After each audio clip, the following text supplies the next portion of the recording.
My daughter-in-law made a joke about me in Spanish during dinner. I replied in perfect Spanish, in front of her whole family, and they went silent. It was supposed to be a pleasant evening, a simple dinner where I'd meet Bella's parents for the first time. Bella, my daughter-in-law, was eager to introduce us virtually. She had been living in the States for years, and I had only heard about her parents through occasional phone calls, but now the opportunity had come for them to meet us. My son Lucas and I were ready to make them feel welcome, even if the distance between the United States and Brazil kept us worlds apart. I didn't think much of it at first. After all, what could go wrong with a nice dinner and a video call? I'd been looking forward to it, and I thought it was a good chance for the families to connect. But from the moment we sat down at the table, I began to feel a growing sense of unease.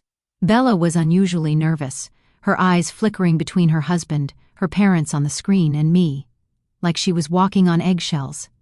Something didn't sit right. The food was served. The conversation flowed naturally at first. My daughter-in-law's parents, Maria and Carlos, appeared on the screen, smiling and waving from their living room in Sao Paulo. Her mother, Maria, with her warm, motherly smile, spoke first, sending affectionate greetings. She seemed pleased to be meeting us, but there was a subtle tension beneath her words, a coolness that I couldn't quite place. I dismissed it for the moment and returned the pleasantries. Carlos was quieter, a man of few words, nodding in approval and smiling but never saying much. It was after some idle conversation that I began to notice something odd.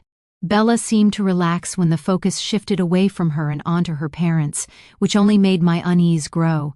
The conversation began to take on a different tone. They spoke about how Bella was settling in, how she was doing in the U.S., and then it happened. Maria glanced at Carlos, and their voices lowered, speaking in rapid Portuguese, a language I could understand perfectly, though I never let on. I could hear the shift in their tone. This was no longer a casual conversation. It was a strategy. A plan. Once she gets her green card, she'll be free, her mother said, her voice thick with certainty. Then she'll get the divorce papers filed with Lucas, and she can take her husband Rafael and their child to the United States. It will all be easier when she's no longer tied to him.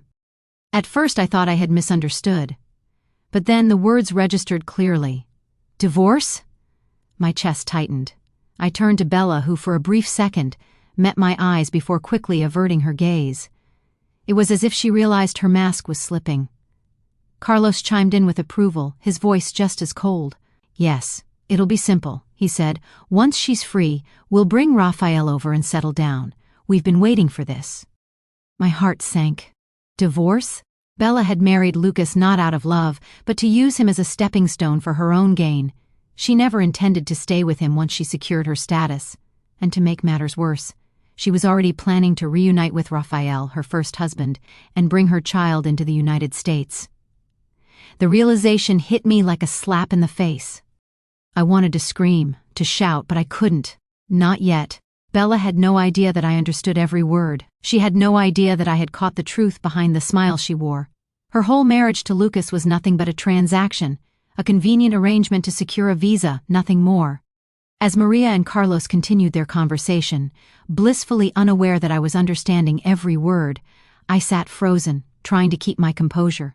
The rage was building inside me, but I kept it locked away. There was no point in reacting immediately.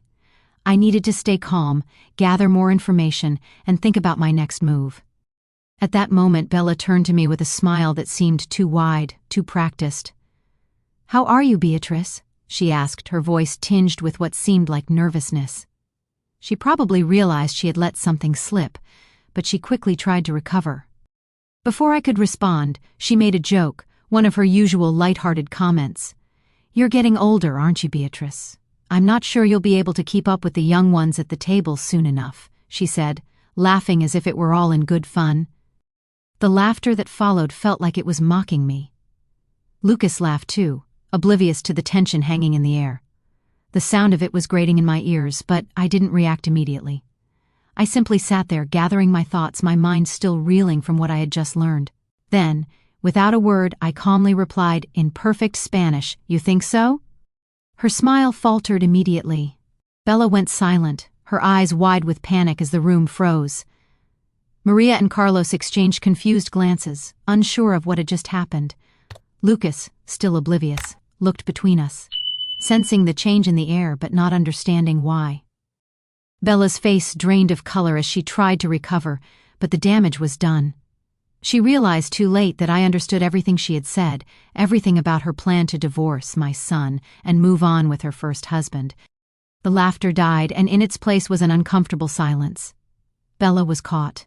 The woman I had welcomed into our family, trusted and supported, was revealed for what she truly was, a deceiver. But I wasn't done yet. This was just the beginning. It wasn't just Bella's casual remarks or the coldness in her smile that unsettled me. No, it was the small, almost imperceptible details that began to haunt me in the days after that dinner. It started with the bank statements, something I had never thought to question before. Lucas had always been careful with money, always so diligent about saving for the future. So when I saw an unusually large withdrawal from his savings account, I couldn't ignore it. The sum was substantial, too much for just a night out or a family emergency. I tried to brush it off at first, telling myself it was probably for a good reason. But then I noticed something else: Bella's recent shopping habits. She had always been well-dressed, of course, but now it seemed like she was spending far more than usual. New clothes, accessories, gadgets, things that didn't match with the family's usual lifestyle. I knew Lucas had a good job, but something didn't add up. Bella wasn't the type to overspend, at least not when I first met her. She had always seemed so grounded, so content with what she had, but now it felt as though she was living in a different world, one that didn't belong to us. And Lucas, my son, didn't seem to notice. Or worse, he didn't want to. I decided to take matters into my own hands. I began to keep track of the purchases, checking credit card statements and online shopping receipts. The patterns were hard to ignore. She was buying things Lucas had never mentioned, things that seemed unnecessary, and each purchase seemed more extravagant than the last. Designer handbags, a new set of jewelry, even a lavish trip booked under their names, a weekend getaway at a resort, charged to their joint account. The amounts weren't small, they were large, and I could see the creeping concern building inside me. What was Bella really up to? One afternoon, the tension became unbearable. I had been sitting in the living room, idly flipping through a magazine, when I heard Bella speaking in the kitchen. Her voice, usually calm and measured, was now frantic, sharp and fast. I stood up quietly, my heart pounding as I made my way toward the source of the conversation. I didn't mean to eavesdrop, but the words caught my attention. She was speaking in Portuguese, her tone urgent. Her words were rapid, too quick for me to fully understand, but the way she sounded, frantic, almost desperate, set off every alarm in my mind. I didn't want to intrude, but I couldn't help myself. I leaned against the wall, trying to catch snippets of her conversation. The only phrase I could make out clearly was "it's time to move forward," followed by a series of numbers. It didn't make sense, but the way she spoke, like she was in the midst of a plan, something that had been set in motion, sent a chill down my spine. It wasn't a casual chat. No, this was something bigger, something serious. I needed to know what she was up to, but I knew I couldn't confront her yet, not without evidence. So, I did what I never thought I'd have to do. I began going through the phone records, cross-referencing calls and messages, checking for patterns. It felt wrong, invasive even, but I had no choice. The woman I had welcomed into my home, the woman I had trusted, was keeping secrets from my son, and those secrets could tear everything apart. What was she hiding? Who was she talking to? I traced the calls, and my stomach sank when I saw the name that kept appearing: Raphael. Raphael, her first husband. I couldn't be sure what that meant. Maybe it was just an old connection, maybe they were just friendly, but there was something about the frequency of their communication, the timing of it, that unsettled me. These weren't casual exchanges. No, these were discussions with a purpose. I couldn't ignore the possibility that they were planning something together, something that didn't involve Lucas at all, but I couldn't be sure. Not yet. As the days went on, the financial irregularities only deepened. There was another large transaction, another withdrawal from Lucas's savings, this time for a vacation Bella had apparently planned for them. And when I saw the destination, my heart sank further. It was a place I knew Lucas couldn't afford, not without dipping into funds that had been set aside for their future, for a house, for a family. And now, Bella was arranging for them to go on a luxury vacation, one that I knew Lucas would never have agreed to without some convincing. The threads of doubt began to weave themselves into a larger web, and I could feel myself being drawn deeper into it. The moment of truth came a few days later during another family dinner. I could feel the tension between Bella and me thickening like a fog, heavy and suffocating. The conversation seemed light at first, about nothing of importance, but then Bella casually mentioned something that sent a shiver down my spine. "Well, you know," she said, her voice smooth, "Lucas and I have already discussed the divorce plan. We'll just have to wait for the right time." She said it like it was nothing, like it was just an ordinary part of a conversation, but I froze. Divorce? The words hung in the air like a dark omen. My mind raced. What was she talking about? Of course, Lucas didn't react. He nodded, chuckling, as though he hadn't just heard the words that would have rocked anyone else to their core. Bella had cleverly disguised it as a casual comment, as though she were talking about something as insignificant as a dinner plan. But I knew better. There was no reason for her to speak of a divorce plan unless there was already something brewing beneath the surface. A plan I wasn't supposed to know about, a plan Lucas was oblivious to, but I wasn't going to let it slide. I couldn't. I knew then that I had to take matters into my own hands completely. There were too many inconsistencies, too many signs that something wasn't right, and Lucas was too blind to see it. I would gather the evidence I needed, piece by piece, until the truth came out. I would uncover whatever secrets Bella was hiding, no matter what it took. Rage bubbled inside me, slow and steady. The more I uncovered, the angrier I became, not just at Bella but at myself. How had I not seen this coming? How had I let my son marry a woman who had clearly been playing a long game, a game of manipulation and deceit? A locked drawer in Bella's study kept catching my eye. I knew I couldn't leave it unopened for long. It was a symbol of the secrets I was beginning to unearth, the truth that was still hidden behind the veneer of charm and civility. I would open that drawer. I would find the key to everything. "I've always trusted my son," I whispered to myself, my voice low, full of grief. But what does it mean to trust when the truth is buried beneath a lie? My heart was heavy, my mind full of questions, but I knew one thing for sure: I wasn't going to let this go, not until I had all the answers. The deeper I dug, the darker the trail became, and I was getting closer to finding the smoking gun. The tension between Bella and me was no longer subtle. It had become a storm, building quietly beneath the surface, threatening to break open at any moment. I had been watching her closely, paying attention to every word she spoke, every glance she threw my way. But it wasn't enough just to observe. I needed answers. So, I decided to confront my son, Lucas. I had always been able to talk to him, to reach him, and I thought that maybe, just maybe, he'd see the truth. But when I gently probed, when I casually mentioned that I had noticed a few odd things about Bella's behavior, his response was nothing short of dismissive. "Mom, I think you're reading too much into things," Lucas said, offering me a tight smile that didn't quite reach his eyes. "Bella's been under a lot of stress lately with work. You know how it is." His words were so matter-of-fact, so dismissive, that they felt like a slap. It was as if my concerns meant nothing, as if the instincts I had honed over a lifetime of protecting my family counted for nothing in his eyes. "You've known Bella for years," he continued, his voice almost patronizing. "She's fine, she's just adjusting. I'm sure everything will smooth out soon." It stung, more than I cared to admit. For a moment I felt like a stranger in my own family. My own son, the person I had raised with love and care, was brushing off my concerns like they were inconsequential.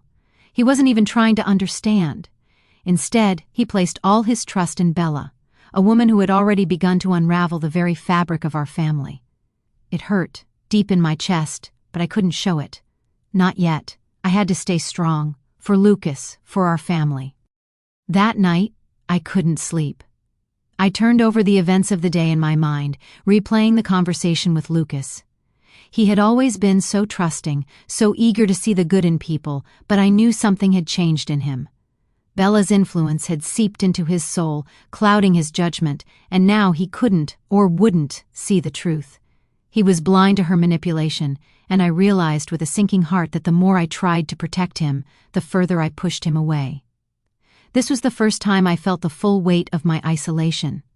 The closer I tried to get to the truth, the more Lucas pulled away. But I couldn't just let it go. I had to find out what was really going on. I had already seen the signs, and I couldn't ignore them any longer. Bella had crossed a line, and now I was going to confront her, directly.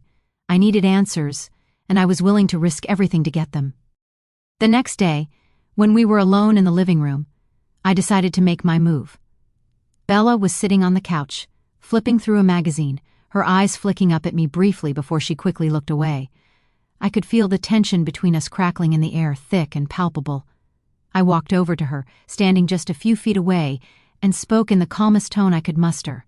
"Bella," I said, my voice steady, "I've noticed some things that don't sit right with me. I think it's time we had an honest conversation. Are you hiding something from me?" She stiffened at my words, her entire posture going rigid. There was no warmth in her expression, no trace of the woman I had once welcomed into my home with open arms. Instead, her face hardened, her eyes narrowing as if she were preparing for a battle. "What do you mean by that?" she replied, her tone defensive, almost hostile. I took a step closer, my heart pounding in my chest. "I've seen the changes, Bella," I said, my voice lower now, trying to pierce through the wall she had built around herself. "The way you've been spending money, the way you've been acting secretive. What is going on? Are you in some kind of trouble?" Her eyes flashed with something I hadn't seen before, fear, anger, or maybe both, and for a brief moment I thought she might break down, confess it all. But instead, she stood up abruptly, her movements sharp, almost frantic. "I don't know what you're talking about," she said, her voice rising. "This is none of your business. I'm trying to build a life here, with Lucas. If you can't trust me, that's your problem." She turned her back on me, her words sharp like a knife cutting through the air. My chest tightened with frustration, but I refused to show it. I wasn't going to back down. "I'm trying to protect my son, Bella," I said, my voice quiet but firm. "If you're not being honest with him, I will find out, and when I do, you won't like the consequences." But Bella didn't turn around. Instead, she walked out of the room, leaving me standing there, my words hanging in the air between us. I felt a cold knot in my stomach. She hadn't confessed, but her reaction said everything. The woman I had once trusted, once called family, was hiding something, and I needed to know what it was before it was too late. In the days that followed, I began to dig deeper. I couldn't leave things hanging in the air like that.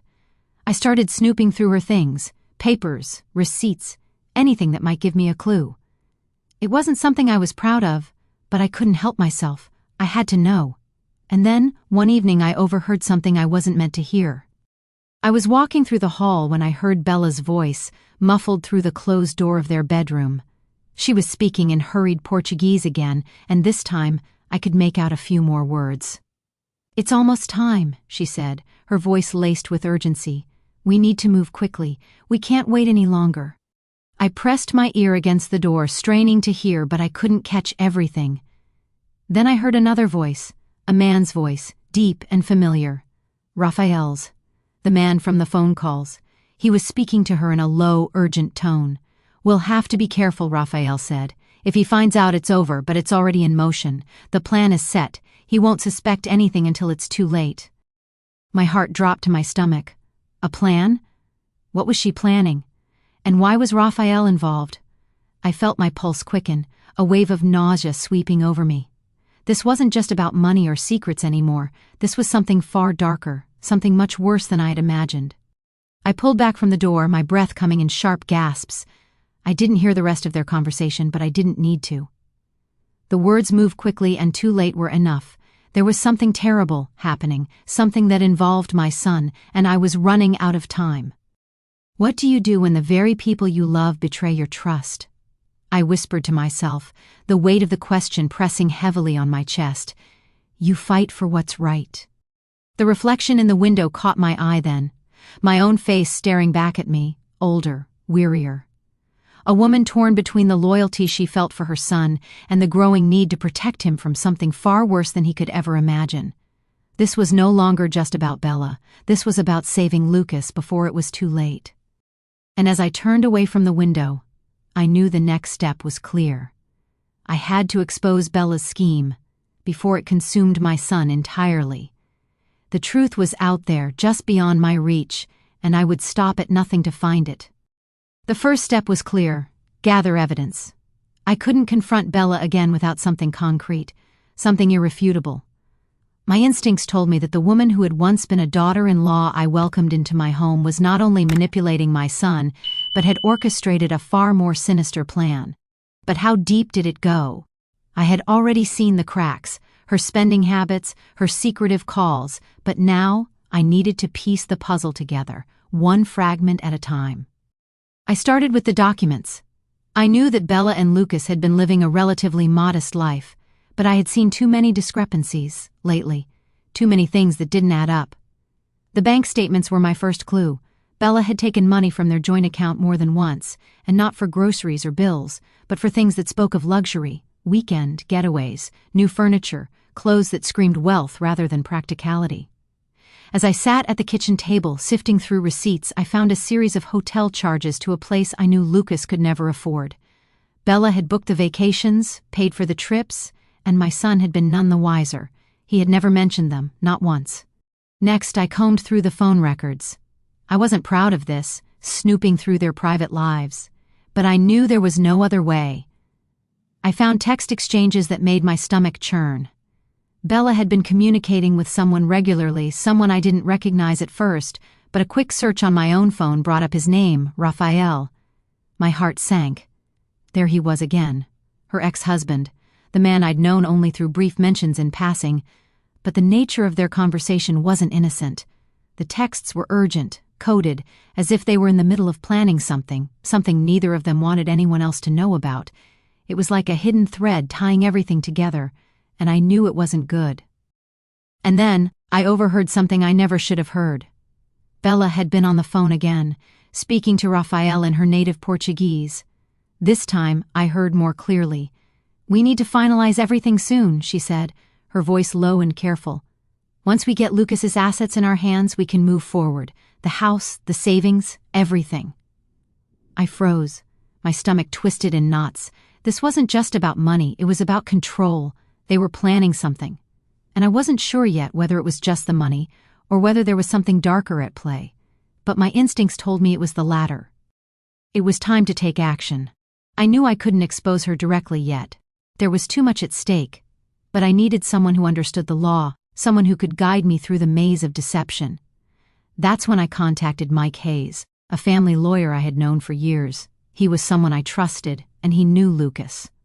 When I explained my suspicions to him, Mike listened carefully, his brow furrowing as I recounted everything I had uncovered. "Beatrice, this is serious," Mike said, his voice grave. "You're talking about immigration fraud, financial manipulation, possibly even a criminal conspiracy. If what you're saying is true, Bella's actions go beyond just infidelity. This is about protecting your son from a woman who has been playing him from the start." I felt a cold resolve settle in my chest. I had always been a woman of patience and strategy, but now I had to be more calculating than ever. I couldn't afford to be emotional. This was not about feelings. This was about securing Lucas's future, about safeguarding his wealth and well-being, before Bella could destroy everything he had worked so hard for.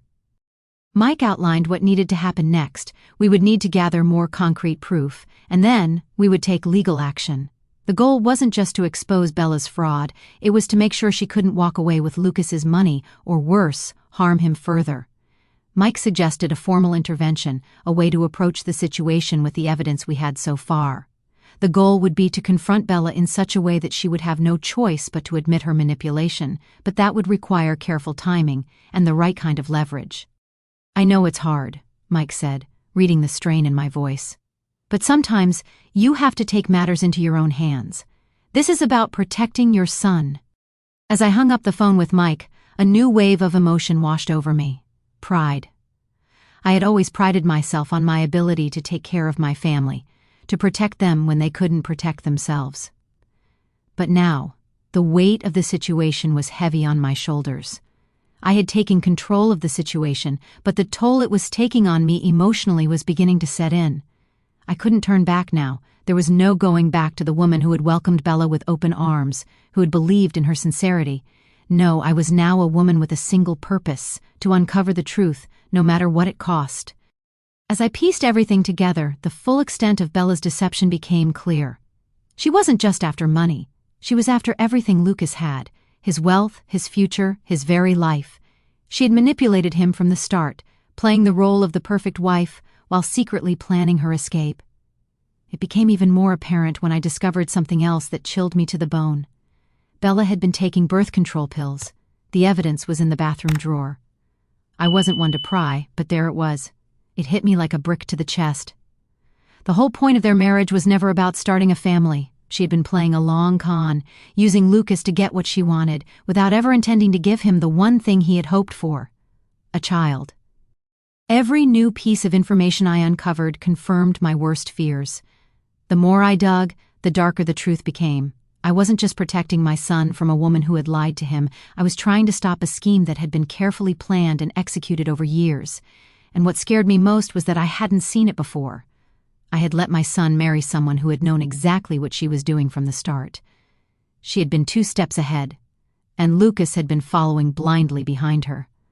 Mike's advice to move forward with legal action was becoming more urgent by the day. It was time to expose Bella for what she truly was, to stop her before she could do more damage. But as the plan took shape in my mind, the fear of what might happen next began to creep in. What if she turned everything around? What if she tried to manipulate Lucas further? The stakes were higher now, and the risks had never felt greater. I stood in front of the locked briefcase in my office, a cold lump forming in my throat. The briefcase, once just a piece of furniture in the corner, now felt like the key to everything. Inside it were the documents, the phone records, the receipts. Everything I had gathered to expose Bella's lies. It was the last piece of the puzzle, the final step in the plan that was unfolding before me. The truth was inside, and once I opened that briefcase, there would be no going back. Sometimes, I muttered to myself, my fingers brushing the cold metal of the briefcase, it's not enough to trust in your love. You must trust your instincts. And I knew my instincts had been right all along. Bella's scheme was real, and I was the only one who could stop it. The day had arrived. The trap was set. I had carefully laid out every piece of the puzzle, knowing that once Bella stepped into the room, there would be no turning back.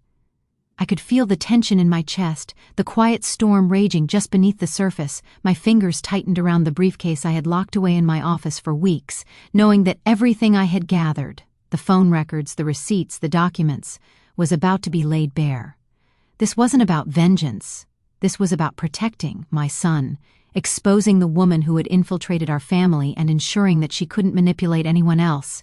I arranged the family meeting under the guise of wanting to discuss some upcoming family plans, an excuse that Lucas would readily accept. He had no idea what was about to unfold, no idea that the truth he had been too blind to see was about to hit him like a tidal wave. As I sat in the living room waiting for them to arrive, my mind flashed back to all the times Bella had smiled at me, all the moments I had welcomed her into my life.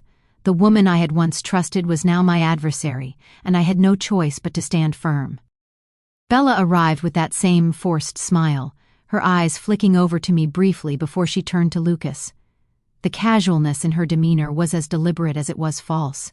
She thought she had control of this situation, thought she could manipulate everything and everyone around her. But I wasn't going to let that happen anymore. I was no longer the woman who had once believed in her sincerity. No, I was the woman who had uncovered her deceit, and now it was time for her to face the consequences. "Lucas, I think we need to have an honest conversation," I began, my voice steady and calm. It was almost too easy to keep my composure, to hide the fury that was boiling inside me. "Bella," I added, turning my gaze toward her, "there are things I need to address with you, things that can no longer go ignored." Bella's eyes narrowed, and I saw the slightest flicker of panic flash across her face, but she quickly masked it with her usual arrogance. "What's this all about, Beatrice?" she asked, her voice a little too smooth, a little too controlled. But there was something in her eyes now, something that betrayed the calm exterior. I could feel her preparing herself to lie her way out of it, to twist the truth and make it look like I was the one who had misunderstood everything. "You've lied to my son, Bella," I said, my tone cutting through the air with the precision of a knife. "You've manipulated him, used him for your own gain, and I have the proof." I opened the briefcase, slowly, deliberately, letting the sound of the latch click open echo in the quiet room. The documents spilled out onto the table between us. Phone records, receipts, the evidence of her spending habits, and the text messages from Raphael. Bella's face went pale, the smile falling from her lips as the reality of the situation hit her. She had always prided herself on her ability to manipulate, to weave her lies into a perfect web. But now she was caught, and there was nowhere left to run. "Lucas," I said, turning to him, my voice still steady but thick with the emotion I had kept buried for so long. "You need to see this. You need to understand what's been happening behind your back." Lucas, still in shock, slowly reached for the papers. He looked at me, then at Bella, confusion clouding his features. As he began to read through the documents, his face shifted, his eyes widening as the truth began to sink in. He flipped through the pages, his fingers trembling. "Mom, is this real?" he whispered, his voice hoarse with disbelief. "Yes, Lucas," I said, my voice calm, but the rage simmering beneath the surface was undeniable. "It's all real. Bella has been using you. She's been planning this from the start. She never wanted a family, she only wanted your money. And she's been working with Raphael the whole time." Bella opened her mouth to protest, but I cut her off before she could spew another lie.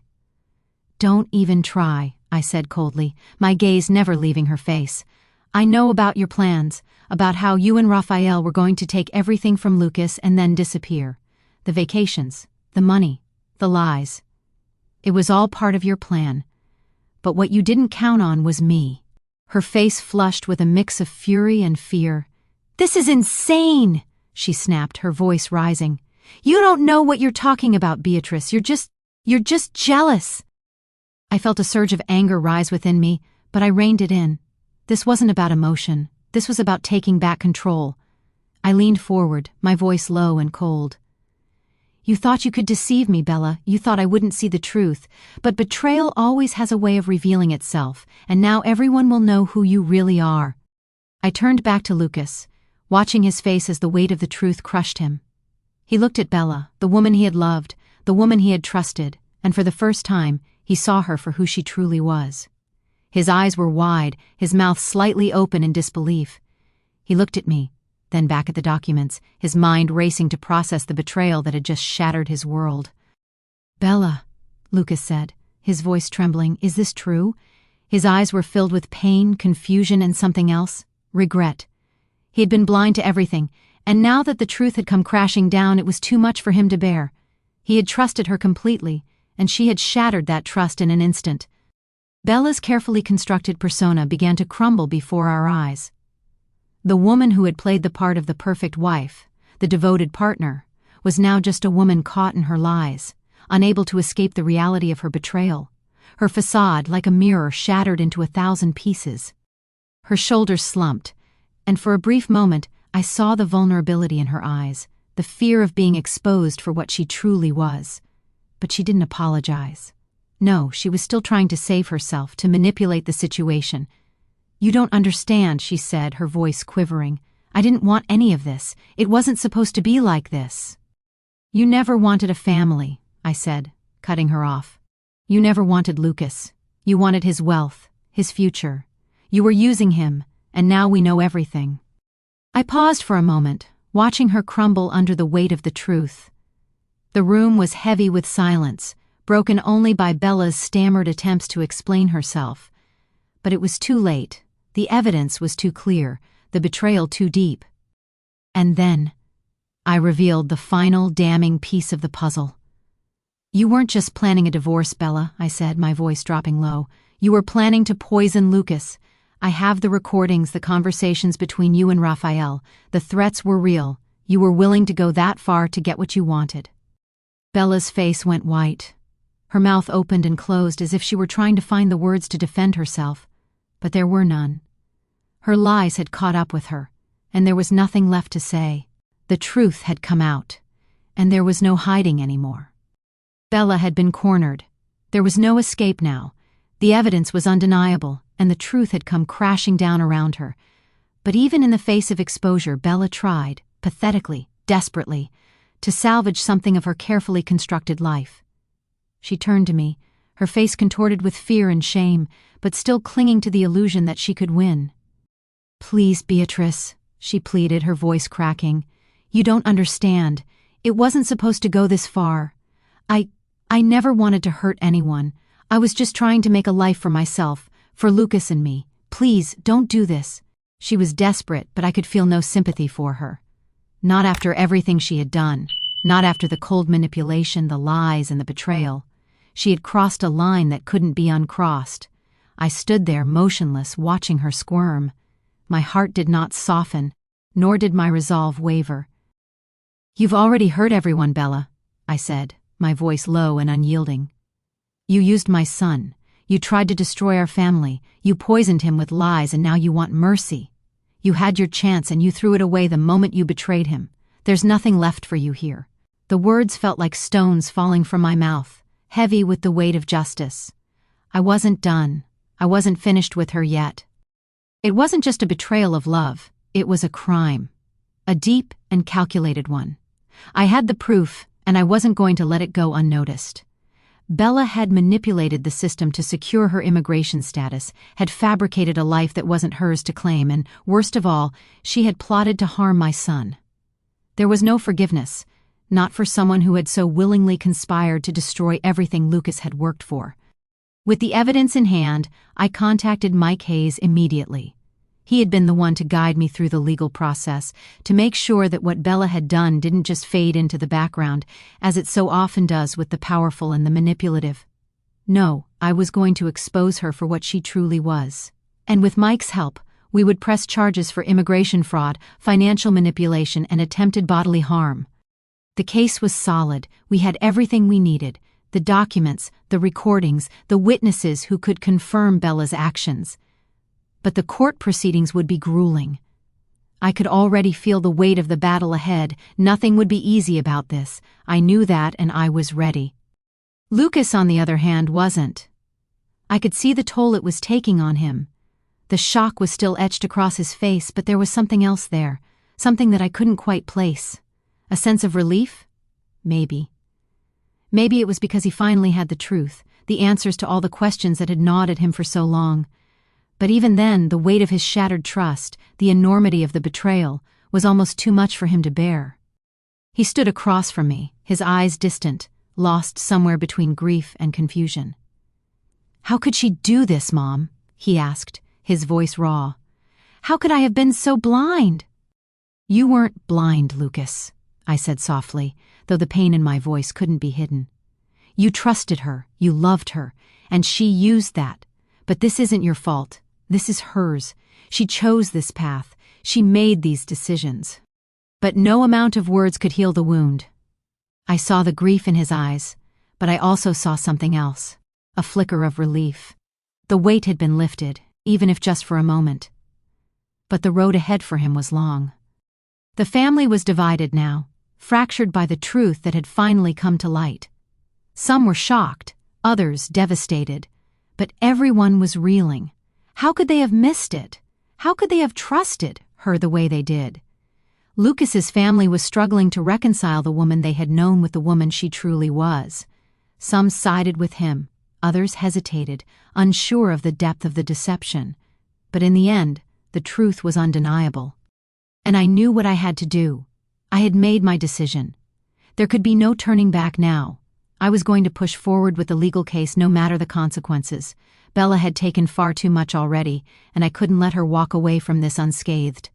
Lucas might be lost in his grief for now, but I would never let him go through life believing that he had done something wrong. He had loved and trusted the wrong person, but that was not a sin. The sin belonged to Bella, and I was going to ensure that she paid for it.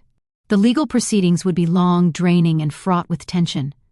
But there was no other way. Bella had to be exposed, and once the wheels of justice were set in motion, there was no going back. The toll on me was already heavy, and it hadn't even truly begun.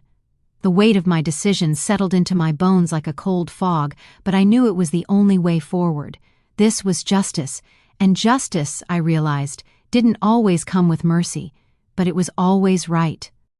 The countdown had begun.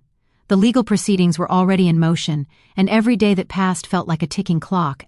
echoing the finality of what was about to come. The court date would arrive, and when it did, everything would be exposed. Her lies, her manipulation, and the way she had shattered my son's world. It would be over. As I stared at the clock in my office, I felt the weight of the moment. The fate of Bella, of my family, was now in the hands of the law. She would face the consequences of her actions, and nothing could save her now. The moment came when I knew her fate was sealed. With the final pieces of evidence in hand, we had done what needed to be done. Bella would be deported. Her life in the United States was over. But it wasn't just her future that was in ruins. It was the future she had tried to steal from my son, and that at least was a small victory in this painful battle. The courtroom was packed, the air thick with anticipation. I sat quietly beside Mike, my lawyer, watching as Bella's once immaculate world began to unravel piece by piece. The evidence we had gathered, proof of her immigration fraud, her financial manipulation, the chilling threats, was laid bare for everyone to see. Every word felt like a weight being lifted, but it wasn't a relief I could savor just yet. Not when my son Lucas sat beside me, his face pale, his hands trembling as he struggled to absorb the truth. I had always tried to shield him from the ugliness of the world, but now the truth was being forced upon him in a way that could never be undone. I could see it in his eyes, the betrayal, the disbelief. But there was something else too, something softer, gratitude. He didn't say it, not out loud, but I knew. He was grateful for my protection, for the way I had fought to expose Bella, even though it had meant tearing apart his heart. I had warned him for so long, tried to get him to see the signs, but now the truth was right in front of him, undeniable. The prosecutor stood, presenting the first round of evidence.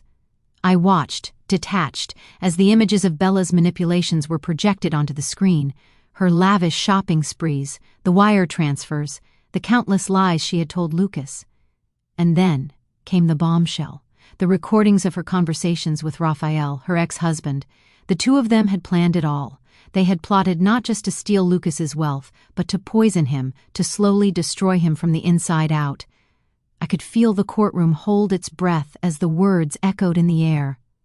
Lucas sat frozen beside me, his face a mixture of shock and disbelief. I could see the emotions crashing through him, one after the other. First, the anger at himself for not seeing what had been right in front of him all along, and then the overwhelming grief at the woman he had loved, the woman he had trusted, now exposed as a criminal. His body seemed to shrink with the weight of it, and I knew he was spiraling, unable to reconcile the person he had known with the woman who had been playing him. I couldn't look at him then. I had to remain strong, remain focused. This was my fight, not his. He would have to find his way through this, find a way to heal, but I would never allow Bella to walk away unscathed. I would not let her destroy everything we had built, everything my son had worked for. The media caught wind of the case, of course, and soon it had become a public spectacle. Flashbulbs popped as the cameras captured every moment, every tear, every word. It was a far cry from the quiet family gatherings we had once shared. The weight of public opinion settled in the pit of my stomach. People were watching, people were judging, and I had no control over the narrative now. I knew that whatever happened here, it would be plastered across every newspaper, every social media feed. But that didn't matter anymore. What mattered was justice. What mattered was that Bella's lies were being exposed for the world to see. As the trial unfolded, Bella's facade continued to crumble. Her lies became more transparent. Her attempts to manipulate the court became more desperate. She tried to feign innocence, to pull the wool over the judge's eyes, but her carefully constructed persona was nothing but dust now. Each new piece of evidence chipped away at her credibility until there was nothing left. And then came the final twist. The revelation that Raphael, Bella's first husband, had been involved in the entire scheme. The conversations, the plans, the deceit, everything tied back to him. He had been pulling the strings from behind the scenes, helping Bella orchestrate this entire charade. The courtroom buzzed with disbelief as the full extent of the conspiracy was laid out before everyone. Bella had not just been a manipulator, she had been part of a much larger criminal enterprise. I didn't expect the shock to feel any less real, even though I had known for weeks that Raphael was behind it all. But when the judge's words were final, when the evidence had been presented and all the cards had been laid on the table, It felt like the world had shifted. Bella's world, the house she had built on lies, the life she had stolen, came crashing down.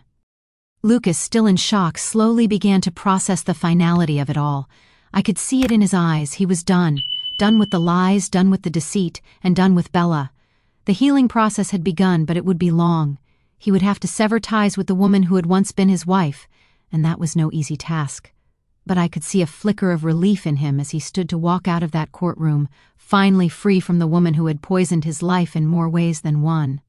I stood beside him, my arm around his shoulder, and for the first time in a long time, I felt like I had done the right thing. I had fought for him. I had protected him from the poison that Bella had tried to infect our lives with. But the cost had been high.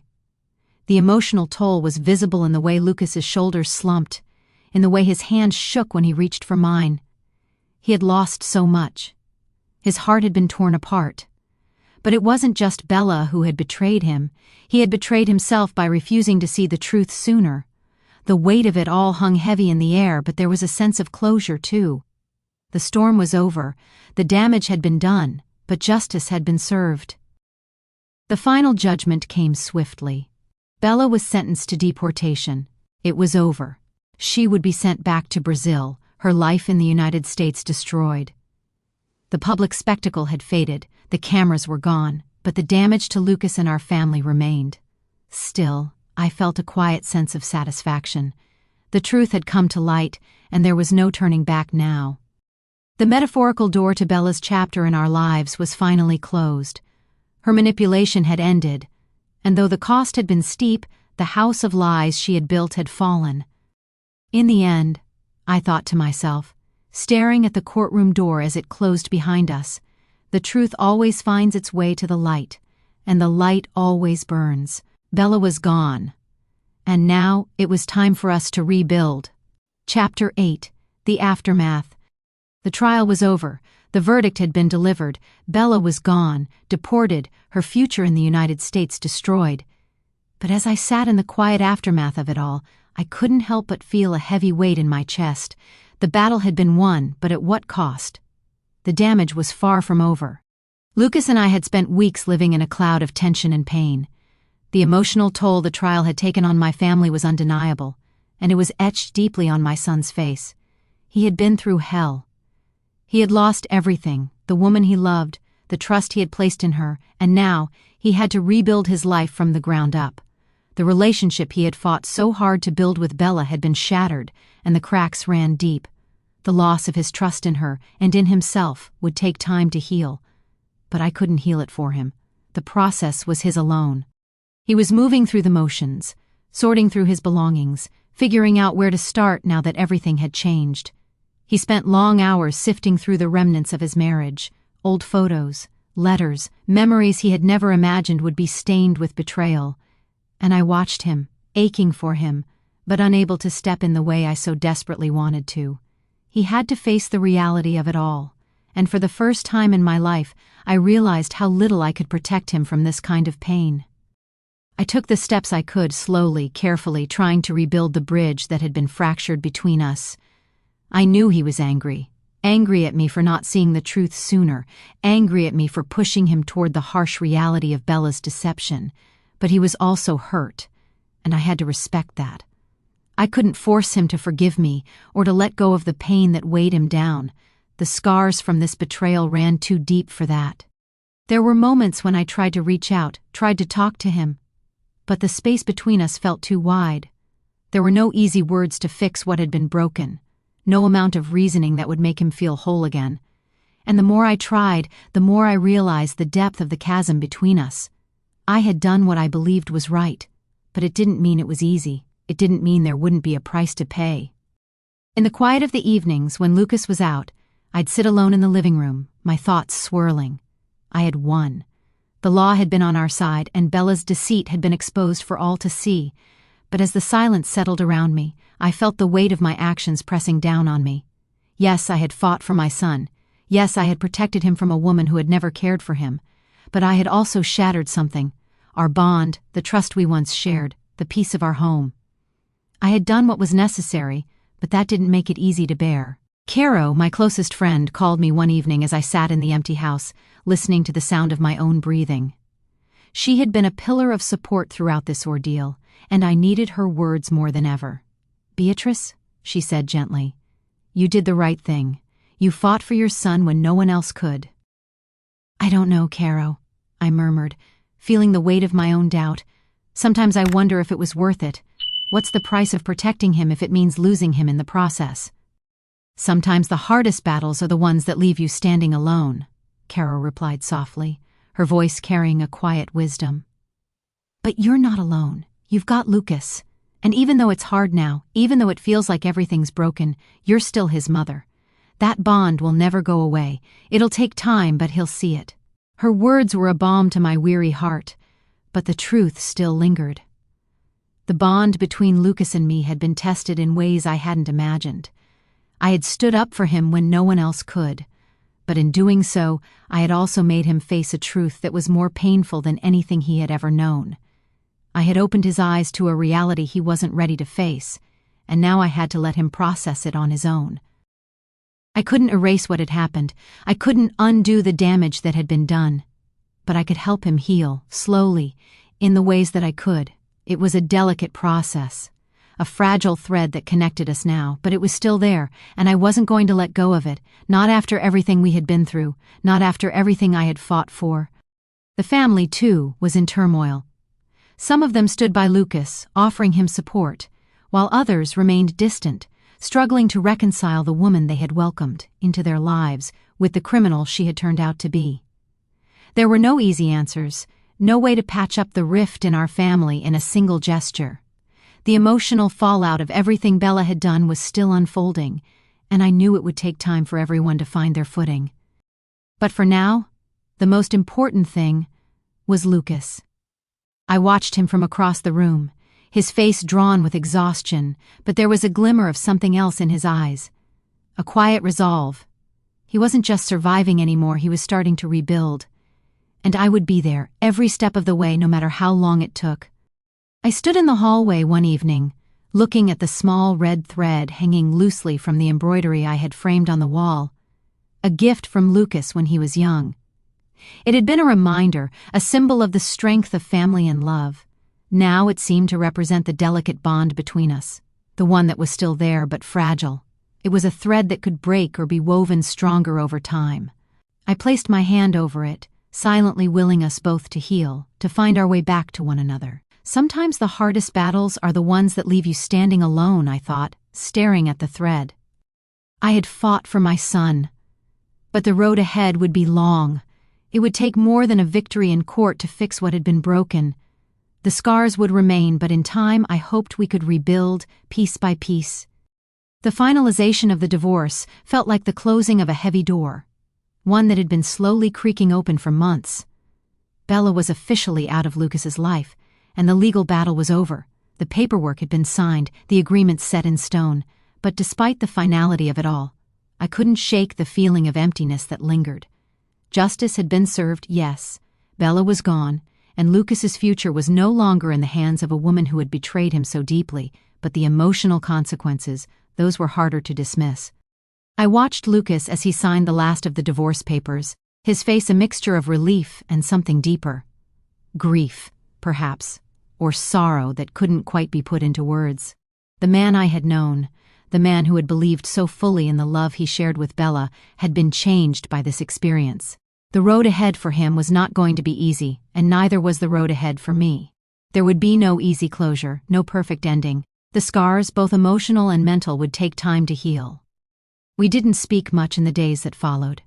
Lucas retreated inward, processing everything at his own pace. I gave him space, but I also quietly tried to support him in the ways I could. I helped him move his things around, suggesting ways he could start fresh, offering advice on things like bills and organizing his apartment. But every suggestion I made, every piece of help I offered, felt slightly strained, like a fragile thread holding us together. The comfort we once shared in silence was gone. There was an unspoken understanding between us now, one that both pained and comforted me. I had protected him from the world's worst, but at what cost? Our relationship was forever altered. One evening, as we sat together on the porch, I couldn't help but notice how much older Lucas looked. His features were still youthful, but his eyes had lost that naive gleam they had once held. There was a maturity in them now, born from the betrayal, the pain, and the strength he was slowly summoning to rebuild. He looked at me then, and for the first time since everything had happened, he seemed to really see me. "Mom," he said quietly, his voice still rough, "I don't know how to thank you. I couldn't have done this without you. But it feels like I've lost something, like I've lost a part of myself." His words hung in the air, and I nodded slowly, understanding. "I know, sweetheart," I said, my voice soft but steady. "It's a hard road, but we'll walk it together. You'll find your way back. It just takes time." But even as I spoke, I wondered if our bond could ever truly return to what it had been. The betrayal that had been thrust upon us by Bella had left marks on both of us, scars that wouldn't heal overnight. The protective instinct I had always felt for my son was still there, but now it was tempered with the understanding that the world was a much more complicated place than I had once believed. Caro, always the steadying force in my life, called me the following week. "You did what you had to do, Beatrice," she said, her voice full of warmth. "You protected Lucas, you exposed the truth, and you made sure Bella couldn't hurt him anymore. That's not easy, and you should be proud of that. But it's time for you both to heal. Revenge may have been justified, but healing, that's what you need to focus on now." I had been avoiding the truth of her words.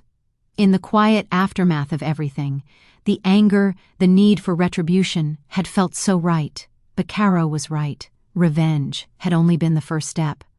Now, the real work began. Rebuilding, healing, and most importantly, learning to live without the shadow of Bella's betrayal looming over us. In the days that followed, I took solace in one simple truth: Bella and her family were gone. They were out of our lives, and though the emotional cost was high, there was a quiet sense of peace that came with that knowledge. It wasn't an instant relief, nor was it a victory I could fully embrace, but it was a step toward something better, toward a future where we could finally breathe again. I thought a lot about what it meant to fight for family, about what price was too high to pay for protection. I had fought for Lucas with everything I had, but in doing so, I had lost something too. The cost of justice wasn't just the battle, it was the emotional toll it took on everyone involved. I had sacrificed a part of myself to make sure Bella would never hurt Lucas again. But now, I was left with the question, was it worth it? One evening, as the sun set and painted the sky in soft hues of gold and purple, I poured 2 glasses of wine and handed one to Lucas. The house was quieter now, the echoes of Bella's presence fading. There was no more anger, no more fear, just the sound of the wind rustling through the trees. We sat together, and without saying a word, I raised my glass to him. "To new beginnings," I said softly, "and to the strength it takes to rebuild, no matter how broken things seem." He clinked his glass with mine, a quiet smile tugging at the corners of his mouth. It wasn't much, but it was enough. The silence between us wasn't as heavy as it had been, and for the first time in weeks it felt like there was a chance for us to start healing. I watched him carefully, knowing the road ahead wouldn't be easy. But as I gazed out the window at the fading light, I knew that this was the beginning of something new for both of us. Not just a new chapter, but a chance to heal, to reclaim what had been lost, and to move forward together. In the end, I whispered to myself, staring into the deepening night, justice isn't about punishment. It's about finding peace within the chaos. And maybe, just maybe, that peace was something I could finally start to believe in. Life, for the first time in months, had settled into something resembling normalcy. The weight of Bella's betrayal no longer hung so heavily in the air, and for a fleeting moment it seemed like things might return to how they once were. The house was quieter now, free from the chaos that Bella had stirred up, but there was a sense of unease that lingered beneath the surface, like a storm waiting to break. I couldn't shake the feeling that the peace we had found was only temporary. Something was still shifting, something we couldn't yet name. The emotional scars of the past months had not fully healed. I could see it in Lucas's eyes. The way his smile didn't quite reach his eyes, the hesitation in his words when he spoke about the future. He was moving forward, but at his own pace. and the pain of betrayal was still there, buried under layers of denial and hope. But there was something else in his gaze, too, a quiet strength, a determination to rebuild. I knew that our relationship, while forever altered, would grow. It would take time, but we would get there, together. We were both learning to trust again, but the foundations were fragile. I spent a lot of time reflecting, trying to put the pieces together, trying to understand what had happened and what the future would hold for us. I had always been a woman who fought for family, for what was right. But as I looked at Lucas, as I watched him trying to heal, I wondered if there had been a cost that wasn't just measured in legal battles and justice served. The cost was in the emotional toll we both had to bear. I had protected him from Bella's manipulations, but in doing so I had exposed him to a new kind of pain, one that only time could heal. But I also knew that time would help us rebuild, slowly, carefully, and it would be different. The relationship we had, the one we had once taken for granted, was now built on a new shared understanding. It wasn't the same as it had been before. The trust was fragile, but it was there. I was no longer just his mother who could protect him from everything. Now I was a mother who had to stand beside him as he learned to trust again. We would walk this road together, but we would have to take it one step at a time. I began to think more seriously about the future, about what my next steps should be. I couldn't go back to who I had been before. Too much had changed, too much had been lost. But I could move forward. There was still life to be lived, still love to be shared, and still lessons to be learned. The family dynamics, though, would never be the same. What had once been easy, simple, full of trust and hope, had been fractured. We couldn't erase what Bella had done, but we could rebuild piece by piece, and I knew I had to take the first step. The quiet victory of justice lingered in my mind. I had done what was necessary. I had fought for my son, and I had won. Bella was gone, her hold on our family broken, but even as I looked at the calm in front of me, I couldn't help but wonder if the cost of that victory had been too high. Had I protected Lucas at the expense of our relationship? Had I sacrificed too much of myself in the process? These were questions I couldn't answer yet, but they would haunt me for a while. Lucas, for his part, had begun to see the value of trust again. He'd been scarred by the betrayal, but in many ways, he'd become more aware of what it meant to stand up for what's right. He had witnessed his own failure to see Bella for what she truly was, but he was also learning the importance of resilience. I saw him slowly becoming the man I had always hoped he would be, strong, capable, and aware of his own worth. As for me, I had finally found the peace I had been searching for. It wasn't the peace of victory or the joy of seeing Bella's downfall. It was the peace of knowing I had done what needed to be done. The peace of understanding that I had protected my son, even when it meant walking through fire. I had given everything I could, and now I had to let go and allow him to heal on his own. But the journey didn't end there. The truth had come to light, but the personal growth for both of us was just beginning. I wasn't the same woman I had been before Bella's betrayal, and neither was Lucas. We had changed irrevocably.